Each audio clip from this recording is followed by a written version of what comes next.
네, 안녕하세요. 저는 청소년부를 섬기고 있는 최다울 전도사입니다. 오늘 그리스도교의 기도에 대해서 우리 함께 나누도록 하겠습니다. 화면 공유하겠습니다. 참 감사합니다. 얼굴 잘하네. 네, 우리 기도 여정을 시작하면서 조금 밝게 시작하려고 준비해 보았습니다. 이제 여정을 시작하며 어둠이 내리자 걸음을 뗄 수 있었다라는 이야기를 해보려고 합니다. 이 그림을 보면서 어떤 생각이 드시나요? 예루살렘에 한 사람이 살고 있었습니다. 그는 바리새파 사람이었고요. 사내들인 의원이었습니다. 우리가 복음서에서 보면 바리새파가 굉장히 나쁘게 나오는데 당시 모든 바리새파 사람들이 그러지는 않았습니다. 이 많은 사람은요, 굉장히 진지하고 순수하게 신앙생활을 하고 있었죠. 사내들인 의원이었던 것은 의회에 소속이 돼 있던 거죠. 지금으로 따지면요, 국회, 대법원, 행정부가 모여 있는 합친 기관이었는데요. 로마 정부 감독 아래에 있어도 적어도 팔레스타인에 사는 유대인들에게 굉장히 강한 권력을 행사할 수 있었습니다. 부와 명예, 권력을 다 가지고 있었고, 당시 유대인들은 이걸 다 가진 사람들을 성공과 축복의 상징으로 여겼고요. 그 성공과 번역을 하나님의 축복이라고 생각을 했었다고 합니다. 부족함이 없었겠죠. 더 자세한 내용은 없겠지만 축복받은 사람임에는 틀림이 없는 것 같습니다. 그를 아는 사람 누구라도 이렇게 질문했을 겁니다. 저런 사람이 구원받지 못한다면 누가 구원을 받겠는가? 이런 질문을 했을 겁니다. 그런데 그는 그렇게 생각하지 않았습니다. 신앙 행위에 대해서 굉장히 회의를 느꼈을 겁니다. 회당에서 안식일마다 예배를 드리고 정해진 날마다 금식하고 부지런히 기도하고 구제했지만 여전히 공허했습니다. 다른 사람들처럼요, 그도 자기를 속였다면, 자만했다면 그렇게 살 수 있었을 겁니다. 그런데 그는 그렇게 하지 않았습니다. 조상에게서부터 이렇게 내려온 신앙생활을 답습했지만 그는 다른 무엇인가를 구하고 있었습니다. 그래서 그 무엇을 찾기 위해서 여러 서기관을 만나고 선생님을 만나서 질문을 했습니다. 근데 그 어떤 것도 답이 부족했나 봅니다. 그때 예수님의 소식이 귀에 들리기 시작했습니다. 혹시 그분에게는 답이 있지 않을까 이런 생각을 했는데 당시 그 갈릴리 총구석 출신의 무명 설교자를 찾아가서 나같이 잘난 사람이 묻기에는 조금 체면이 명예에 도움이 되지 않는다고 생각을 했겠죠. 그래서 어둠이 내리자 걸음을 재촉해서 예수님을 찾아갑니다. 그는 예수님과 대화를 통해서 그동안 찾던 무엇, 바로 그 무엇을 발견합니다. 바로 영이신 하나님을 인격적으로 만나서 그분과 더불어 살아가는 삶에 대해서 알게 된 것이죠. 이 살아있는 사귐을 통해서 새로운 존재가 되고 새로운 존재로서 살아가는 삶이 그에게는 필요했던 거죠. 그에게 필요한 것은요, 우리가 이제 다 아는 이 이야기를 듣고 보니까 새로운 종교가 아니라 새로운 영성이 필요했던 겁니다. 그에게 종교는 있었지만 영성은 없었던 것이죠. 그 사람의 이름을 이제 다 추측하실 수 있을 겁니다. 바로 니고데모입니다. 그는 2000년 전에 살았습니다. 그리고 현재도 살아 있습니다. 바로 우리입니다. 우리에게요, 그가 가졌던 많은 재산이나 명예, 권력은 없지만 그가 했던 똑같은 변미는 있습니다. 마음 한구석에는 여전히 이건 아닌데 라는 생각이 있지 않으신가요? 제자리를 맴도는 내 삶에 절망하고 말하는 것처럼 살지 못하는 내 삶에 실망한 적은 없으신가요? 우리가 이제부터 6주간에 걸쳐서 나눌 이야기는 이 고뇌를 해결하는 한 가지 방법입니다. 특히 여정 중에 오늘은 그리스도교 역사에 나타난 위대한 영성가들의 이야기를 기도를 통해서 우리가 답을 한번 찾아가 볼까 합니다. 어, 기도를 뭐라고 생각하시나요? 보통 그리스도교의 기도를 소통과 청원이라고 얘기를 합니다. 기도에 관한 영상을요, 영상으로 첫걸음을 떼보려고 합니다. Keep it down to a dull roar? What's wrong with you? Stop yelling! Excuse me, I think I'll... 그런데 이상하게도 저번처럼 머릿속에서 수많은 사람들의 속삭임이 들려옵니다. Really something, isn't it? What about the voices in my head? And you keep ignoring them, they're going to build up on you like. I can't understand them. How many people have you helped? I righted a few wrongs in my own life. 그 소리들은 바로 신을 향한 인간들의 기도였던 것이었죠. Let all prayers be organized into files. Well, that takes care of the voices. Prayer post-its.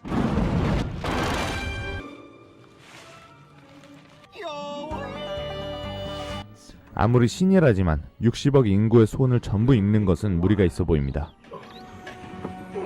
3 prayer requests. I better manifest some coffee. Buenos dias. It's fresh mountain-grown coffee from the hills of Colombia. 그렇게 150만 건의 기도를 전부 처리하자 300만 건의 기도가 순식간에 추가됩니다. What a bunch of whiners. 그런데 브루스는 해서는 안 될 모든 사람들의 소원을 들어주는 실수를 하고 말죠. My tech stocks tripled in 5 days. My daughter pitched a no-hitter. I lost 47 pounds. Bless all of you. 네, 기도에 대한 의미를 사전에서 찾아보면 이렇게 나옵니다. 신과 의사소통을 시도하는 행위 또는 신에게 무엇을 간청하는 행위라고 나오죠. 15년, 20년 전에는 이게 굉장히 흔했던 이야기라고 합니다. 이 사진을 보면 어떤 생각이 드시나요? 굉장히 흔했던 이야기라고 했죠. 아마 기억나신 분이면 신앙생활을 오래 하셨다는 의미일 겁니다. 산기도의 사진을 가지고 왔습니다. 마음이 너무 답답하고 어려워서 펑펑 울고 싶고 소리쳐서 기도하고 싶은데 집에서 할 수 없으니까 밤늦게 산에 올라간 거죠. 예수께서도 하셨던 것처럼 산에 늦은 밤 올라가서 밤새 기도를 하는데 기도하는 거죠. 야곱이 그랬던 것처럼 주님, 제가 이 소나무를 끌어안고 기도하겠습니다. 제 기도가 주님께 닿았다면 이 소나무가 뽑히는 것으로 제가 그 응답을 받았다고 생각을 하겠습니다. 그래서 몇 분을 몇 시간을 간절히 기도한 거죠. 결국에는 소나무가 뽑혔고 기도가 이루어졌다라는 이야기를 들은 적이 있습니다. 저는 이 이야기에서 두 가지가 굉장히 흥미로웠습니다.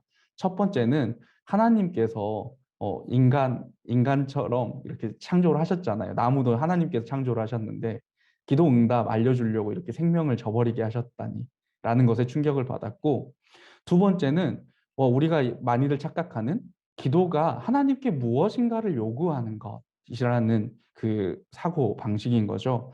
기도는 언제나 나의 요구사항을 주님께 말씀을 드리고 기도 응답은 내가 원하는 것을 얻는 것이라고 생각하는 겁니다. 고로 능력 있는 기도는 뭐가 될까요? 원하는 것이 무엇이든 얻어지는 게 그게 능력 있는 기도라고 착각하게 되는 거죠. 앞에 보신 영상은 그 브루스 올마이티라는 영화입니다. 우연한 계기로 신의 능력을 얼마간 신의 역할을 맡게 된 짐 캐리라는 배우가 사람들이 기도하는 것들을 다 이루어졌죠. 누구는 살이 빠지고 누구는 돈을 많이 벌었습니다. 근데 나중에 이 영화를 보시면 알겠지만 결론은 자신들의 소원이 다 이루어져서 모두가 굉장히 불행하게 됐죠. 이 영화의 내용처럼 우리가 원하는 것을 그대로 주님께 말씀드리고 그게 이루어지는 것만이 복이라고 생각한다면 사실은 그건 복이 아니라 재앙이 된다는 겁니다. 참된 기도가 뭘까요? 재앙이 아닌 참된 기도는 뭘까요? 하나님을 대면하게 해주도록 하는 기도입니다. 두려움을 극복하고 하나님과 바른 관계 안으로 인도해주는 기도가 좋은 기도이죠. 근데 이런 기도를 하기 위해선 용기가 필요합니다. 하나님의 인도를 내가 믿고 따르겠다라고 그런 의지가 있는 사람만이 하나님께 이런 기도를 할 수가 있는 거죠. 그렇지 못한 사람은 아무리 목소리를 높인다고 해도 그 기도가 전혀 변하지를 않습니다. 이 반면에 변화에 대한 용기를 갖고 기도하는 사람, 어떤 상황에서도 하나님께서 신실하게 함께 해주실 것이라고 믿고 기도하는 사람들은 놀라운 변화가 일어납니다. 그 변화는 바로 진정한 나를 찾을 수 있고 나답게 살 수 있다는 겁니다. 기독교 영성가 토마스 머튼이 이런 얘기를 합니다. 하나님 안에서 찾는 나가 참된 나이다 라는 이야기를 하죠. 이제 기독교 역사 안에서 하나님 안에서 참된 나를 찾은 사람들의 기도를 살펴보도록 하겠습니다. 지금부터는 배운다고 생각하지 마시고 그냥 이 기도를 함께 따라 읽으시면서 느끼셨으면 좋겠습니다. 그리스도교의 기도, 영성가의 기도입니다. 우리가 만나볼 첫 번째 사람은 요한 크리스토스 토모스입니다. 제가 읽어드리겠습니다. 전능하신 주님, 이 시간 우리에게 은총을 베푸시어 한 마음으로 기도하게 하소서. 당신께서는 두세 사람이 내 이름으로 모여 기도하는 곳에 나도 그들과 함께 있다고 예수 그리스도를 통하여 약속하셨습니다. 비오니 우리의 기도를 들으시고 가장 유익한 대로 채워주시며 이 세상에서 당신의 진리를 깨닫고 후세에 영원한 생명을 얻게 하소서. 아멘. 아멘. 초대교회 교부이자 콘스탄티노플의 대주교였습니다. 그는 열정이 가득했고요. 명료한 언어, 실천적인 교훈을 담은 설교로 황금의 입이라고 그리스도교 역사에서 가장 설교를 잘하는 사람이라고 불렸습니다. 근데 이런 그조차도요. 어떤 화려한 미사역으로 기도하기보다는 주님을 의지하고 주님께 맡기는 모습을 볼 수가 있죠. 우리가 다음으로 네. 이분이 그분의 형상이라고 합니다. 네.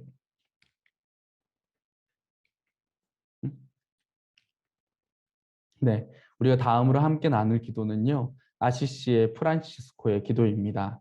주님, 온 마음과 정성, 생각과 영을 다해 당신을 사랑하게 하소서. 당신을 위해 이웃을 우리 몸같이 사랑하게 하소서. 당신의 자애롭고 인자한 사랑의 은총이 우리 안에 깃들게 하소서. 모든 질투와 냉담과 악의는 우리 안에서 죽게 하소서. 우리 마음을 인내와 친절한 연민으로 채우소서. 언제나 우리가 다른 사람의 행복과 성공을 진심으로 기뻐하고 헐뜯는 마음과 질투하는 생각을 떠나보내며 홀로 참되고 완전하신 사랑이신 당신만을 따르게 하소서. 아멘. 네, 아시시의 프란치스코는요. 중세 시기에 활동한 수도사입니다. 프란치스코의 창립자이죠. 지금 교황이 가지고 있는 프란치스코의 그 이름의 그 주인공입니다. 부유한 의복상의 아들로 태어났습니다. 굉장히 잘 살았고요. 그래서 자기가 가진 재산으로 굉장히 방랑을 했다고 합니다. 그러다가 아팠고 회심해서 그리스도교에 귀의하게 됐죠. 그 다음부터 이 사람이 굉장히 청빈한 생활을 이어갑니다. 수도회를 창립했고요. 예수님의 가르침을 실현하기 위해서 부단히 노력했다고 합니다. 이 사람은 굉장히 부자였을 때도 있고 굉장히 청빈하게 살면서 가난했을 때도 있습니다. 부와 가난 모두에 처해 보았지만 그가 청빈한 가운데 당신과 이웃을 사랑하는 삶을 주께 드리는 기도를 끊임없이 드린 것입니다. 네, 이제 조금 더 우리와 가까워졌습니다. 이블린 언더힐의 기도입니다. 난민이 된 아이들을 위한 기도의 일부를 제가 읽어드리겠습니다. 주 예수 그리스도여, 당신의 거룩한 어린 시절을 기억하소서. 땅에서 어린 아이들을 사랑하셨던 일을 기억하소서. 이 험악한 세상에서 위험천만한 시간을 살아가는 밤마다 낯선 이의 집을 찾아 잠을 청하는 이 세상의 모든 어린 아이들을 보호하소서. 당신께서도 하늘의 집을 떠나 우리 가운데 이방인으로 유리하신 것을 기억하게 하소서. 주 예수 그리스도의 이름으로 기도합니다. 아멘.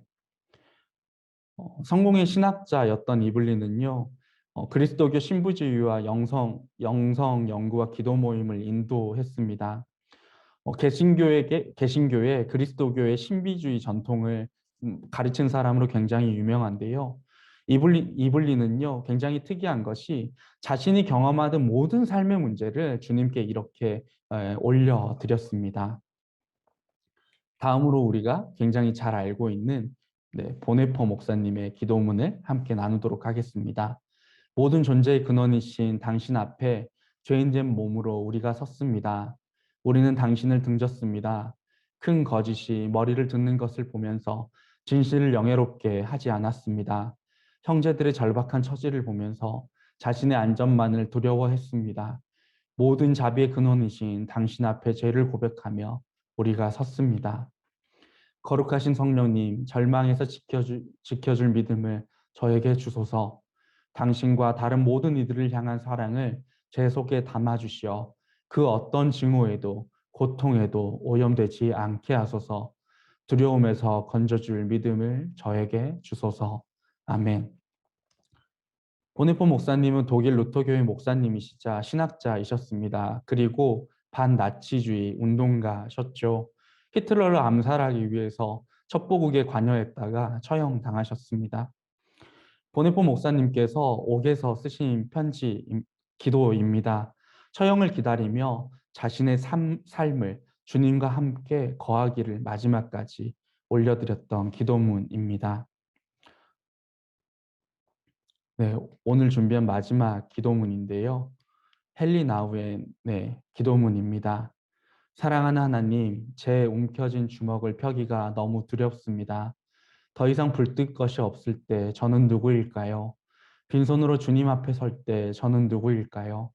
서서히 손을 펴 깨닫게 도와주소서. 제가 소유하고 있는 것이 제가 아니라 주님이 제게 주시려는 것이 곧 저임을, 주님이 제게 주시려는 것은 사랑입니다. 무조건적이고 영원한 사랑입니다. 아멘. 네덜란드 출신의 로마 카톨릭 사제이자 사목 신학자이셨습니다. 그리스도교 영성가로도 많이 알려지셨죠. 그분이 얼마나 대단하신 분이셨는지는 말하지 않아도 아실 겁니다. 나우엔은 모두가 부러워할 만한 예일대 그리고 하버드대 교수직을 버리고 라르시 데이브레이크 공동체에 가십니다. 정신지체 장애인들을 섬기셨죠. 주님께 칭찬만 받을 것 같은 그도요. 기도의 삶을 통해서 자신을 끊임없이 하나님 앞으로 돌려놓았습니다. 이분들의 기도를 통해서 어떤 이야기를 하고 싶은 거냐면 기도는 삶이라는 겁니다. 영성가들, 그러니까 신앙의 선조들, 그리스도교의 기도는 그들이 살아내는 삶과 조금도 나뉘거나 떨어질 수 없다는 이야기를 하려고 한 겁니다. 오히려 삶과 연결되어서 새로운 길을 보여주죠. 공중에 새로운 음악을 듣게 하고요. 원하는 곳으로 가서 원하는 곳에 머물게 해주는 자유를 주는 우리 삶의 호흡이라는 이야기입니다. 새로운 지평에 닿는 길에 많은 표지판이 기도 중에 보인다는 거죠. 기도는 단순히 그리스도인의 하루 일과 중에 필수 요소라든지 아니면 어려움에 처했을 때 도움의 출처만은 아니라는 얘기입니다. 주일 아침이나 식사 시간에 멈춰 있는 것도 아니죠. 기도는 삶입니다. 기도는 먹고 마시는 것, 움직이고 쉬는 것, 가르치고 배우는 것, 놀고 일하는 것입니다. 기도는 우리 삶의 모든 부분에 스며들어 있습니다. 우리가 있는 곳에 하나님도 함께 계시다는 끊임없는 인식인 거죠. 그분은 좀 더 가까이 와서 당신이 주신 삶의 선물을 마음껏 누리라고 언제나 우리를 기도로 초대하십니다. 그 부름이 우리의 인생을 바꿔놓는 체험으로 연결됩니다.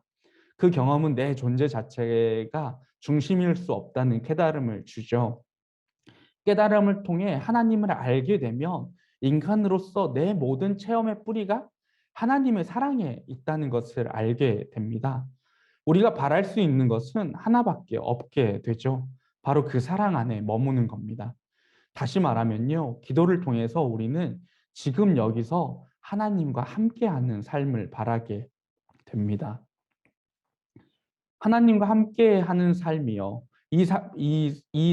하나님과 함께하는 삶을 바라는 것이 다른 종교와 그리스도교의 기도와 다른 점입니다. 불교의 기도는 어떨까요? 불교의 기도는 눈을 안으로 돌이키려고 하는 노력입니다. 이슬람의 기도는요, 소통이나 청원보다는 의무의 의미를 많이 가지고 있습니다. 내용은 꾸란을 암송할 뿐 의무를 지키느냐 지키지 않느냐에 따라서 이제 결속력을 강화하는 역할이 있고요. 예전에는 적군과 아군을 식별하는 용도로 사용을 했다고 합니다. 모든 종교와 모든 기도를 다 다룰 수 없겠지만 적어도 그리스도교의 기도는 삶이라는 점에서 우리의 기도는 특별하고 소중합니다. 근데 중요한 것은요. 기억해야 될 것은 삶이 기도가 삶이 되지 못한다면 노력이나 도구에도 미치지 못할 것이라는 겁니다. 이제 여정을 마치려고 합니다. 그리스도교의 기도, 이 여정을 마치면서 참 쉽죠라고 말했던 밤 로스의 아저씨의 이야기를 하려고 하는데요. 밤 로스 아저씨가 아내를 여의고 나서 진행한 방송 끝 무렵에 이런 얘기를 합니다. 어둠을 그리려면 빛을 그려야 합니다. 빛을 그리려면 어둠을 그려야 하고요. 어둠과 빛과 어둠이 그림 속에서 반복됩니다. 빛 안에서 빛을 그리면 아무것도 없지요. 어둠 속에서 어둠을 그려도 아무것도 안 보입니다. 꼭 인생 같지요. 슬플 때가 있어야 즐거울 때도 있다는 것을 알게 됩니다. 그리고 저는 지금 좋은 때가 오길 기다리고 있어요. 이 이야기를 들으면서 한 가지 이야기가 겹쳐졌습니다. 기도 여정을 마치며 떠오르는 C.S. 루이스의 기도입니다. 시편의 기자들은 하나님을 사랑할 만한 이유가 오늘날 우리보다 훨씬 적었습니다. 그들은 그분이 영원한 기쁨을 베푸시는 것도 몰랐고 그 기쁨을 확보해 주시고자 친히 죽으실 것은 더더욱 몰랐습니다. 그런데도 그분께 갈급했고 그분의 순전한 임재를 사모했습니다. 가장 어두운 때에 가장 좋은 때가 올 것이라고 믿고 기다린 것처럼 도저히 기도의 삶을 살 수 없을 것 같을 때에도 기도하지 못할 이유가 전혀 없다고 얘기하는 것처럼 우리는 단지 방법을 모르는 것이 아니라요. 하나님과 함께하는 삶으로 인한 삶의 손해에 대한 두려움 때문에 그러지 못하는 건 아닐까 생각해 봅니다. 이러한 두려움을 극복하기 위해 프랑스 갈메르의 평수사였던 로렌스의 하나님의 현존을 소개하고자 합니다. 마음을 조금 들어 올리는 것만으로 족합니다. 잠시 하나님을 기억하는 것, 되도록 많이 하나님을 생각하십시오. 이 간단하지만 유익한 경험에 조금씩 익숙해져야 합니다. 아무도 알아채지 못하겠지만 종일 간단한 예배의 행동을 하는 것만큼 쉬운 일은 없습니다. 로렌스가 말하는 간단한 예배의 행동은요, 기도입니다. 그리고 저는 그리스도의 기도의 삶으로 우리 모두를 초대하면서 이렇게 말합니다. 무엇보다 예수를 자주 바라보십시오. 모든 순간 예수께 주목하십시오. 모든 일과 감정을 예수께 물으십시오. 우리 모두가 이런 기도의 삶을 살 수 있기를 바랍니다. 아멘. 네. 여러분의 기도에 도움이 되실 만한 책들을 소개해 놨고요. 저도 이 책들에서 도움을 받았습니다.